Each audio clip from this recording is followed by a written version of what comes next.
Hello and welcome to The Essential Reads. My name is Isaac and my goal is to bring to you a bunch of classic audiobooks in an easy and accessible way.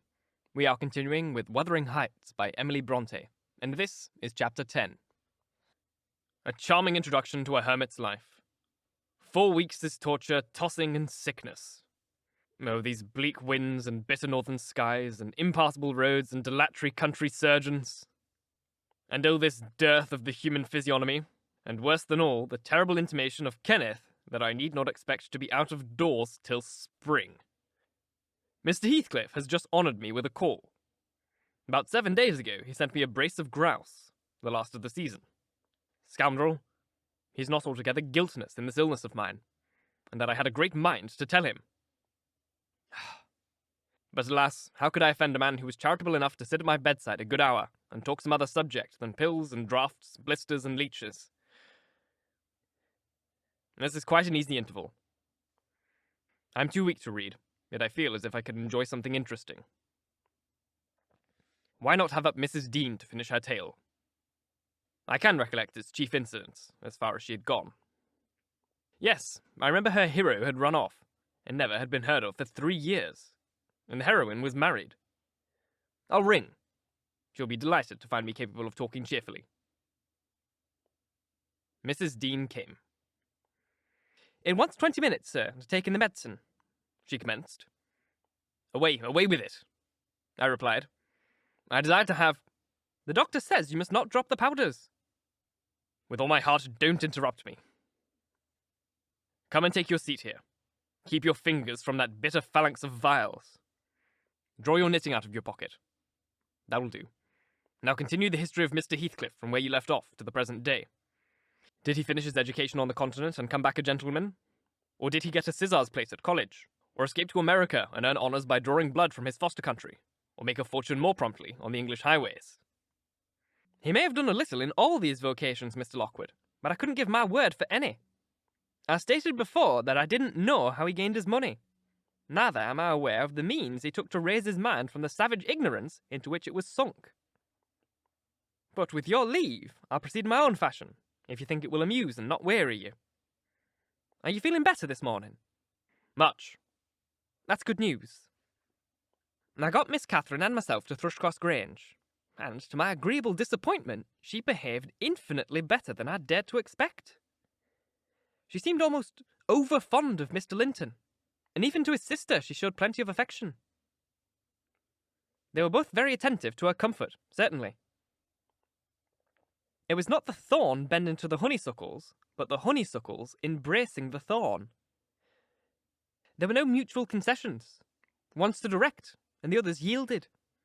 And who can be ill-natured and bad-tempered when they encounter neither opposition nor indifference? I observed that Mr. Edgar had a deep-rooted fear of ruffling her humour. He concealed it from her, but if he ever heard it answer sharply, or saw any other servant grow cloudy at some imperious orders of hers, he would show his trouble by a frown of displeasure that never darkened on his own account. He many a time spoke sternly to me about my pertness, and averred that the stab of a knife could not inflict a worse pang than he suffered at seeing his lady vexed. Not to grieve a kind master, I learned to be less touchy, and for the space of half a year the gunpowder lay as harmless as sand, because no fire came near to explode it. Catherin had her seasons of gloom and silence now and then. They were respected by sympathising silence by her husband, who ascribed them to an alteration in her constitution produced by her perilous illness, as she was never subject to depression of spirits before. The return of sunshine was welcomed by an answering sunshine from him. I believe I may assert that they were really in possession of a deep and growing happiness. It ended. Well, we must be for ourselves in the long run. The mild and generous are only more justly selfish than the domineering. And it ended when circumstances caused each to feel that the one's interest was not the chief consideration in the other's thoughts. On a mellow evening in September, I was coming from the garden with a heavy basket of apples which I had been gathering. It had got dusk, and the moon looked over the high wall of the court, causing undefined shadows to lurk in the corners of the numerous projecting portions of the building. I set my burden on the house step by the kitchen door, and lingered to rest, and drew in a few more breaths of the soft, sweet air. My eyes were on the moon, and my back to the entrance, when I heard a voice behind me say, Nelly, is that you? It was a deep voice, and foreign in tone, and yet there was something in the manner of pronouncing my name which made it sound familiar. I turned about to discover who spoke, fearfully, for the doors were shut, and I had seen nobody approaching on the steps. Something stirred in the porch, and moving nearer, I distinguished a tall man dressed in dark clothes, with dark face and hair. He leant against the side and held his fingers on the latch as if intending to open for himself. Who could it be? I thought. Mr. Earnshaw? Oh no, the voice has no resemblance to his. I've waited here an hour, he resumed, while I continued staring. And the whole of that time all round has been still as death. I dared not enter. You do not know me. Look, I am no stranger. A ray fell on his features. The cheeks were sallow and half covered with black whiskers, the brows lowering, the eyes deep set and singular. I remembered the eyes. What? I cried, uncertain whether to regard him as a worldly visitor, and raised my hands in amazement. What? You came back? Is it really you? Is it? Yes. Heathcliff. He replied, glancing from me up to the windows, which reflected a score of glittering moons, but showed no light from within. Are they at home? Where is she? Nelly, you are not glad. You needn't be so disturbed. Is she here? Speak. I want to have one word with her, your mistress. Go and say some person from Gimmerton desires to see her. How will she take it? I exclaimed. What will she do? The surprise bewilders me. It'll put her out of her head. And you are Heathcliff, but altered.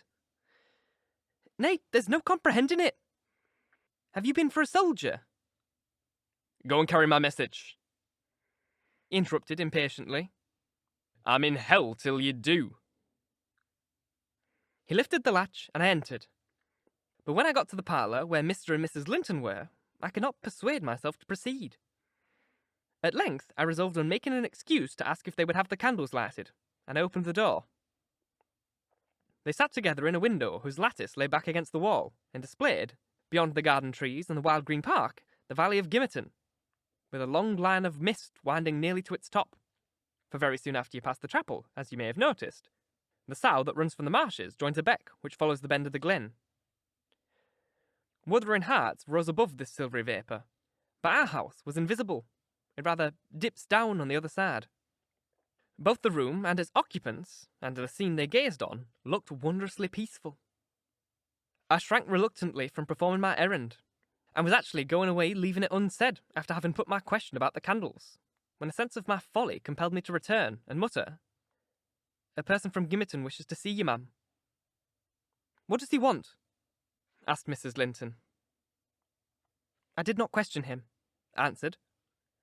We'll close the curtains, Nelly, she said, and bring up tea. I'll be back again directly. She quitted the apartment. Mr. Edgar inquired carelessly who it was. Someone mistress does not expect, I replied. That Heathcliff. You recollect him, sir? He used to live at Mr. Earnshaw's. What? The gypsy? The ploughboy? He cried. Why did you not say so to Catherin? Hush! You must not call him by those names, master, I said. She'd be sadly grieved to hear you. She was nearly heartbroken when he ran off. I guess his return will make a jubilee to her. Mr. Linton walked to a window on the other side of the room that overlooked the court. He unfastened it and leant out. I suppose they were below, for he exclaimed quickly, Don't stand there, love. Bring the person in, if they be anyone in particular. Ere long, I heard the click of the latch, and Catherin flew upstairs, breathless and wild, too excited to show gladness. Indeed, by her face, you would rather have surmised an awful calamity. Oh, Edgar! Oh, Edgar! Edgar! She panted, flinging her arms round his neck. Oh, Edgar, darling, Heathcliff has come back! He is! And she tightened her embrace to a squeeze. Well, well, cried her husband crossly. Don't strangle me for that. He never struck me as such a marvellous treasure. There is no need to be frantic. I know you didn't like him, she answered, repressing a little of the intensity of her delight. Yet, for my sake, you must be friends now. Shall I tell him to come up now? Here, he said. Into the parlour. Where else? She asked. He looked vexed and suggested the kitchen as a more suitable place for him. Mrs. Linton eyed him with a droll expression, half angry, half laughing at his fastidiousness. No, she added after a while. I cannot sit in the kitchen. Set 2 tables here, Ellen. One for your master and Miss Isabella, being gentry, and the other for Heathcliff and myself, being of the lower orders. Will that please you, dear? Or must I have a fire lighted elsewhere? If so, give directions. I'll run down and secure my guest. I'm afraid the joy is too great to be real. She was just about to start off again, but Edgar arrested her. You bid him step up, he said, addressing me. And Catherin, try to be glad without being absurd. The whole household need not witness the sight of your welcoming a runaway servant as a brother. I descended and found Heathcliff waiting under the porch, evidently anticipating an invitation to enter. He followed my guidance without waste of words, and I ushered him into the presence of the master and mistress, whose flushed cheeks betrayed signs of warm talking. But the ladies glowed with another feeling when her friend appeared at the door. She sprang forward and took both his hands, and led him to Linton.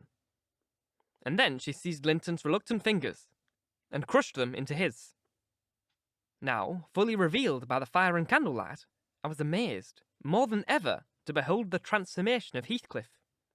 He had grown a tall, athletic, well-formed man, beside whom my master seemed quite slender and youth-like. His upright carriage suggested the idea of his having been in the army. His countenance was much older in expression and decision of feature than Mr. Linton's. It looked intelligent and retained no marks of former degradation.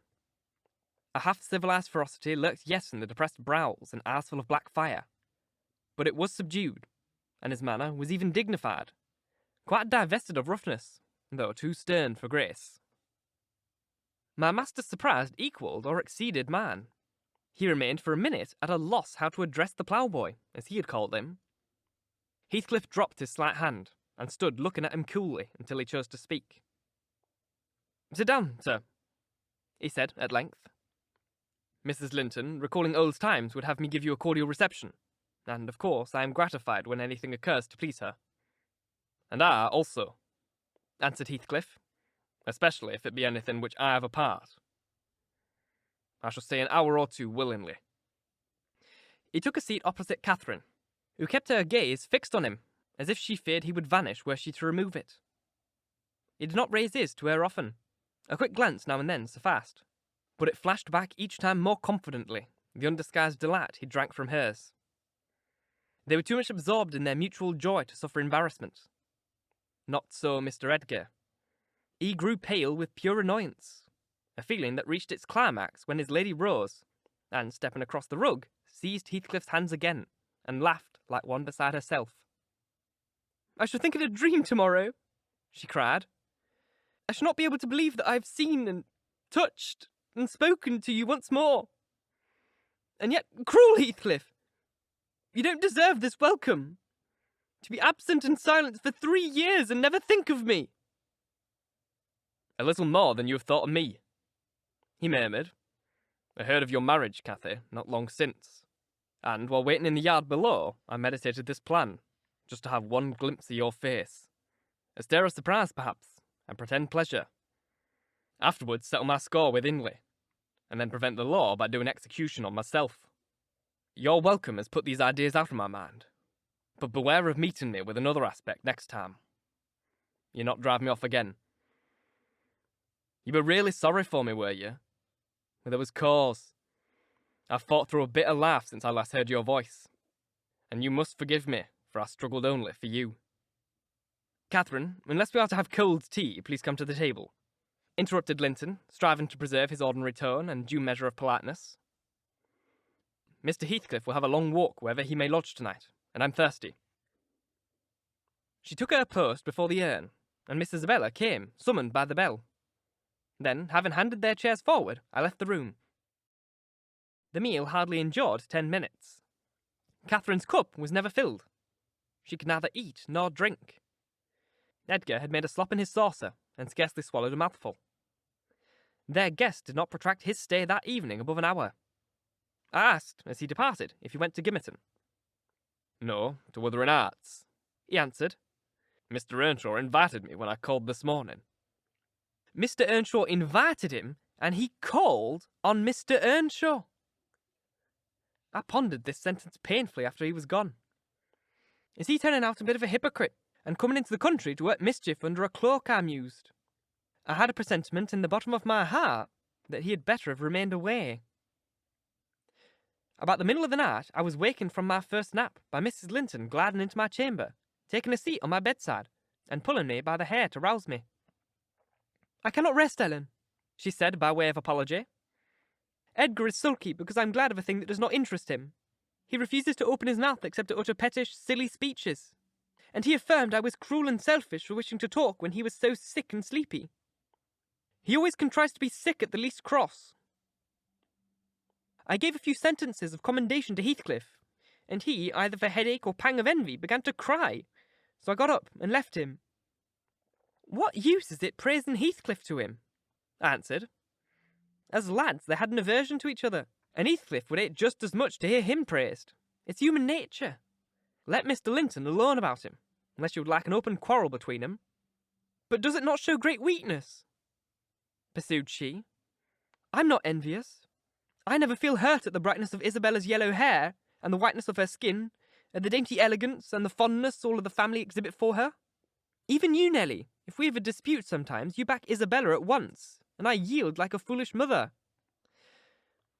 I call her a darling and flatten her into a good temper. It pleases her brother to see us cordial, and that pleases me. But they are very much alike. They are spoiled children, and fancy the world was made for their accommodation. And though I humour both, I think a smart chastisement might improve them all the same. You're mistaken, Mrs. Linton, said I. They humour you. I know what there would be to do if they did not.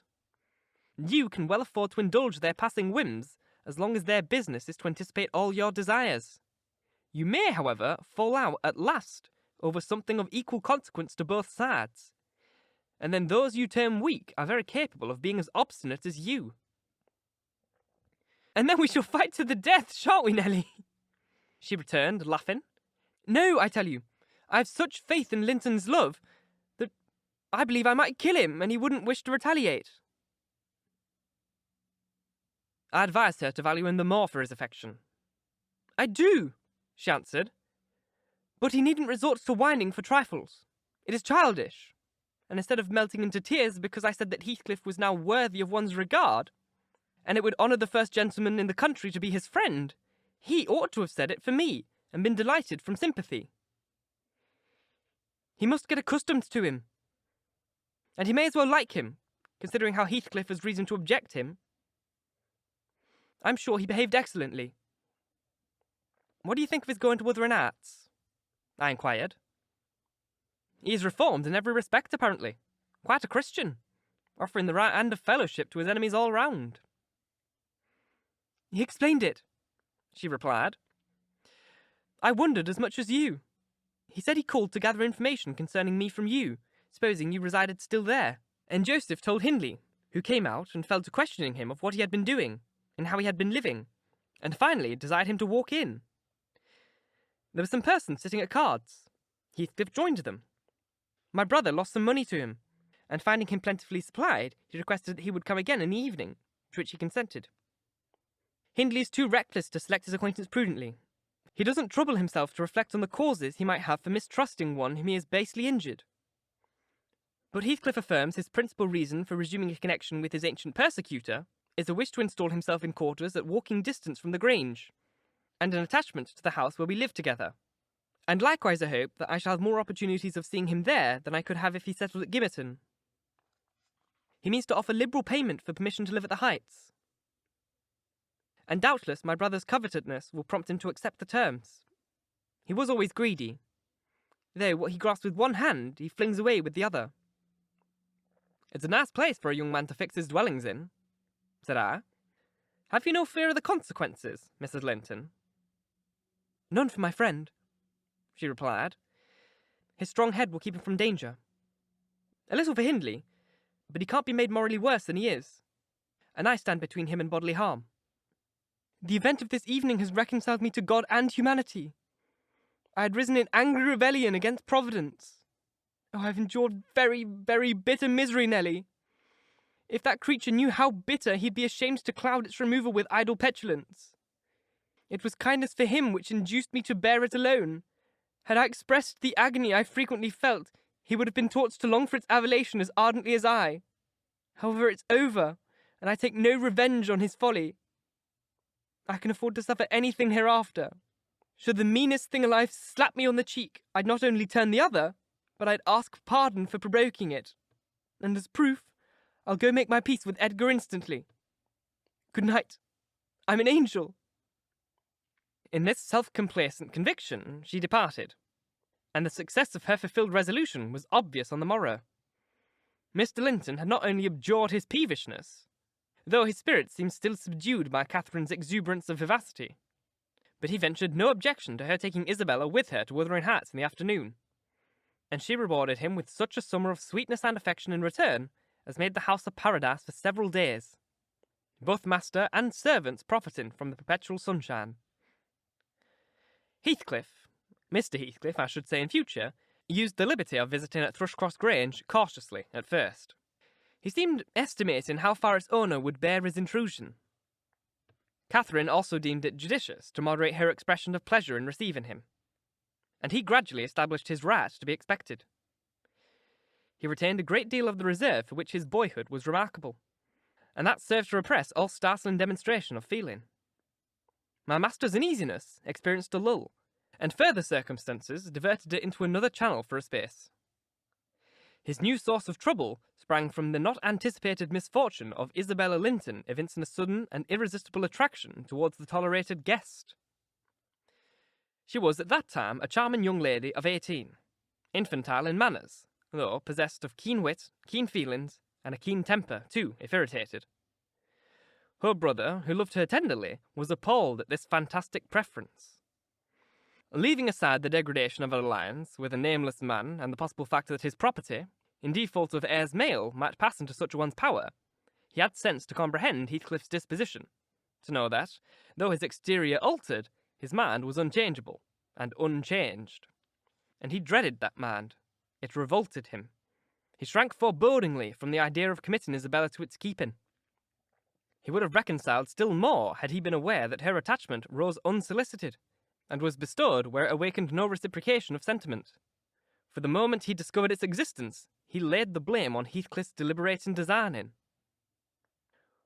We had all remarked during some time that Miss Linton fretted and pined over something. She grew cross and wearisome, snapping and teasing Catherin continually, at the imminent risk of exhausting her limited patience. We excused her to a certain extent, on the plea of ill health. She was dwindling and fading before our eyes. But one day, when she had been particularly wayward, rejecting her breakfast, complaining that the servants did not do what she told them, that the mistress would allow her to be nothing in the house, and Edgar neglected her, that she had caught a cold with the doors being left open, and we let the parlour fire go out on purpose to vex her with 100 yet more frivolous accusations, Mr. Linton peremptorily insisted that she should get to bed, and, having scolded her heartily, threatened to send for the doctor. Mention of Kenneth caused her to exclaim instantly that her health was perfect, and it was only Catherine's harshness which made her unhappy. "How can you say I'm harsh, you naughty fondling?" cried the mistress, amazed at the unreasonable assertion.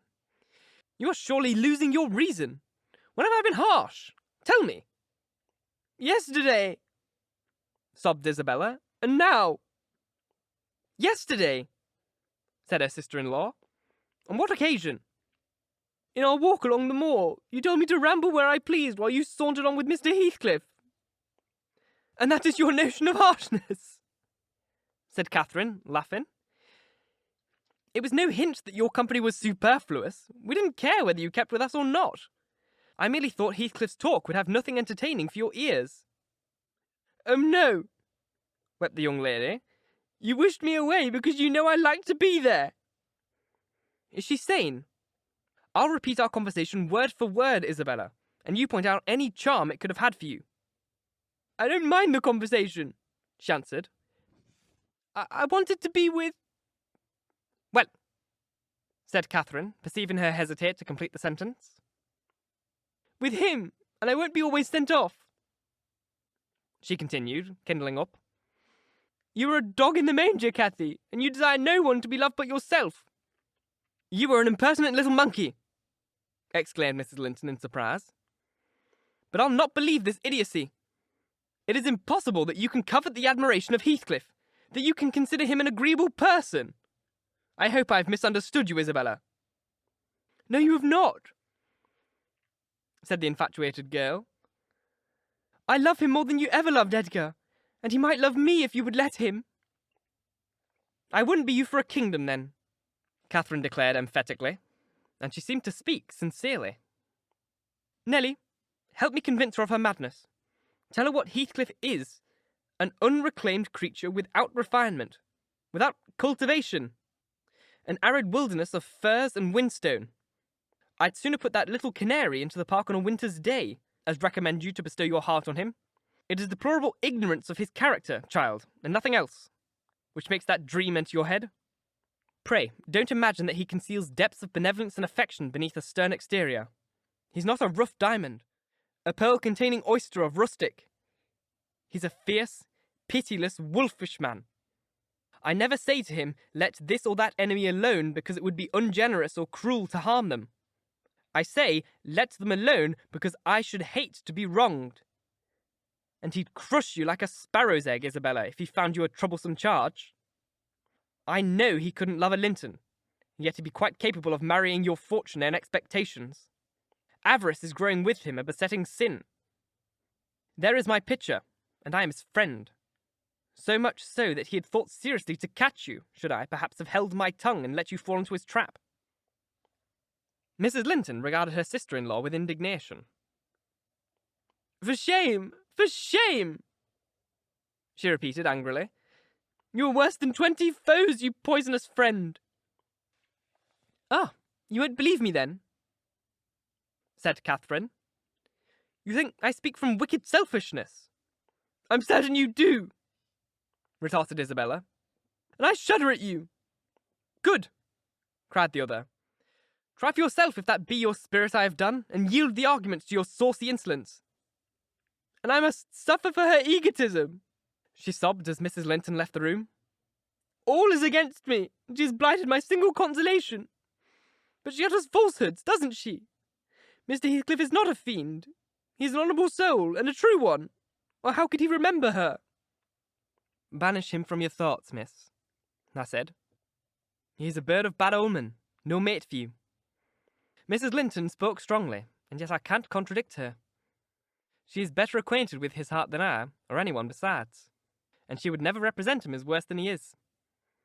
Honest people don't hide their deeds. How has he been living? How has he got rich? Why is he staying at Wuthering Heights, in the house of a man whom he abhors? They say Mr. Earnshaw is worse and worse since he came.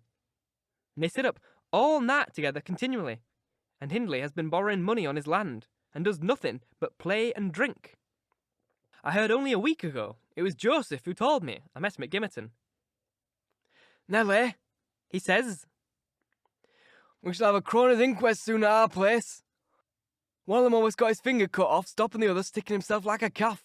That's the master, you know, so set on going to the grand as is. You're not worried about a bench of judges, neither Paul, nor Peter, nor John, nor Matthew, not any of them. He don't care, he longs to set his defiant face against them. That bonny lad Heathcliff, you know, he's a rare un. He can grin and laugh as well as anybody at the devil's jest. Does he never say nothing of his fine living amongst us when he goes to the Grange? This is the way it is. Up at sundown, dice, brandy, closed shutters and candlelight till next day at noon.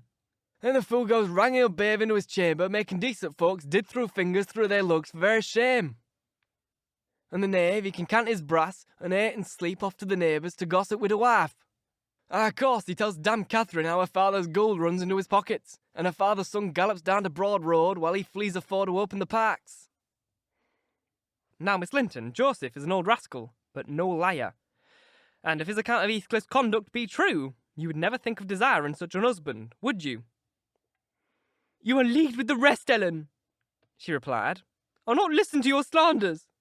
What malevolence you must have to convince me that there is no happiness in this world! Whether she would have got over this fancy if left to herself, or persevered in nursing it perpetually, I cannot say. She had little time to reflect. The day after, there was a justice meeting at the next town. My master was obliged to attend, and Mr. Heathcliff, aware of his absence, called rather earlier than usual. Catherin and Isabella were sitting in the library, on hostile terms, but silent. The latter alarmed at her recent indiscretion, and the discourse she had made of her secret feelings in a transient fit of passion. The former, on mature consideration, really offended with her companion, and if she laughed again at her pertness, inclined to make it no laughing matter to her. She did laugh as she saw Heathcliff pass the window. I was sweeping the hearth, and noticed a mischievous smile on her lips. Isabella, absorbed in her meditations, or a book, remained till the door opened, and it was too late to attempt an escape, which she would gladly have done had it been practicable. "Come in, that's all right," exclaimed the mistress, gaily pulling a chair to the fire. "Here are two people sadly in need of a third to thaw the ice between them, and you are the very one we both of us should choose. Heathcliff, I'm proud to show you at last somebody that dotes on you more than myself. I expect you to feel flattered. Nay, it is not Nelly, don't look at her. My poor little sister-in-law is breaking her heart by mere contemplation of your physical and moral beauty. It lies in your own power to be Edgar's brother. No, Isabella, you shan't run off," she continued, arresting with feigned playfulness the confounded girl, who had risen indignantly.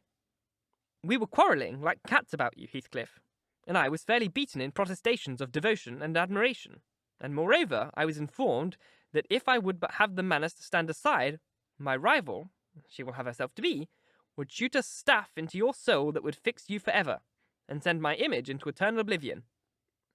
Catherin!" Calling up her dignity and disdaining to struggle from the tight grasp that held her. "I thank you to adhere to the truth and not slander me, even in joke. Mr. Heathcliff, be kind enough to bid this friend of yours release me. She forgets that you and I are not intimate acquaintances, and what amuses her is painful to me beyond expression." As the guest answered nothing, but took his seat, and looked thoroughly indifferent what sentiments she cherished concerning him, she turned and whispered an earnest appeal for liberty to her tormentor. "By no means," cried Mrs. Linton in answer. "I won't be named a dog in the manger again. You shall stay. Now, Heathcliff, why don't you evince satisfaction at my pleasant news?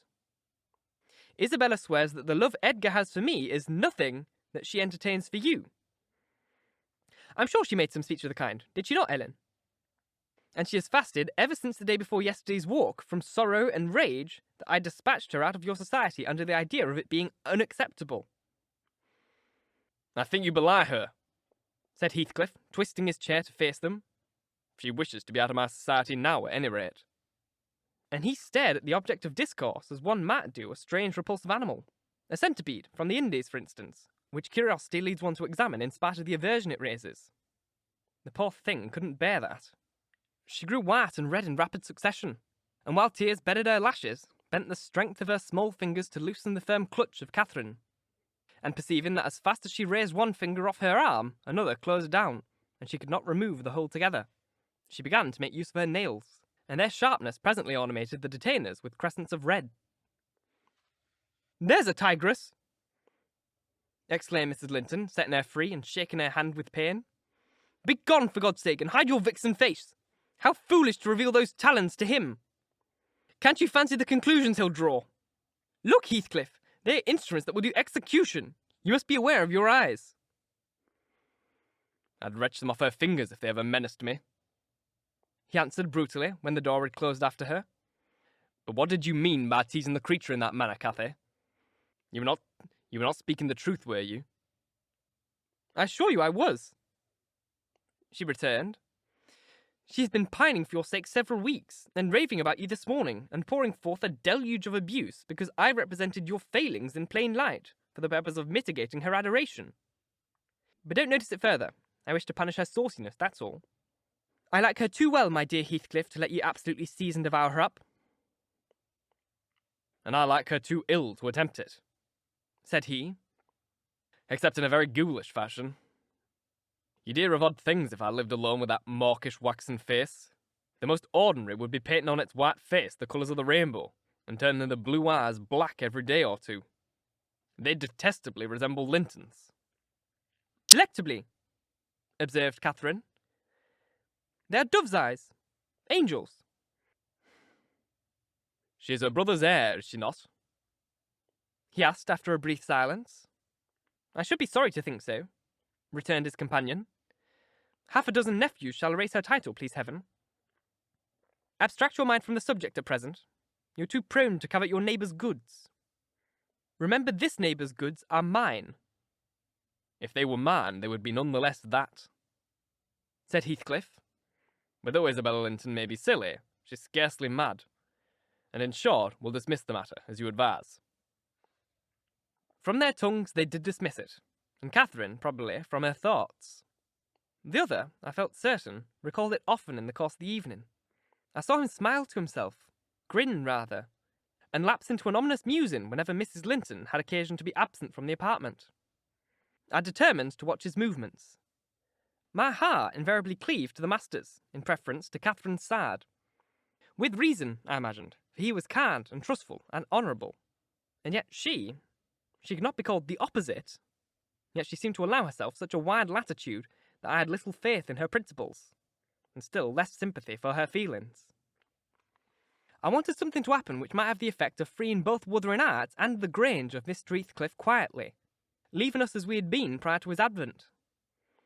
His visits were a continual nightmare to me, and, I suspected, to my master also. His abode at the Heights was an oppression past explaining. I felt that God had forsaken the stray sheep there to its own wicked wanderings, and that an evil beast prowled between it and the fold, waiting its time to spring and destroy. Thank you so very much for listening. If you enjoyed, please like, comment, share, all that jazz, and if you really enjoyed, do subscribe because there is more to come. If you're listening on podcast, please leave a review as it helps get this in front of as many people as possible, and reading your reviews really makes my day. If you want to support the show further, please click up on the Ko-Fi link, which is now on screen, most likely. It's like a little extra thing you can do for me, like a tip, essentially. Because I only get paid for YouTube watches, I don't actually get paid for podcast listens. Any extra help that you can give me would be wonderful. I really hope you're enjoying the book. I'm really enjoying the story. Reading it is very challenging because the accents, and I don't know, I'm just struggling with this book for narration purposes. I don't really know why, but my mouth is having difficulties. And that's even before I get to Joseph. But I really hope you're enjoying the book. And yeah, see you next time. Thank you very much, and bye-bye.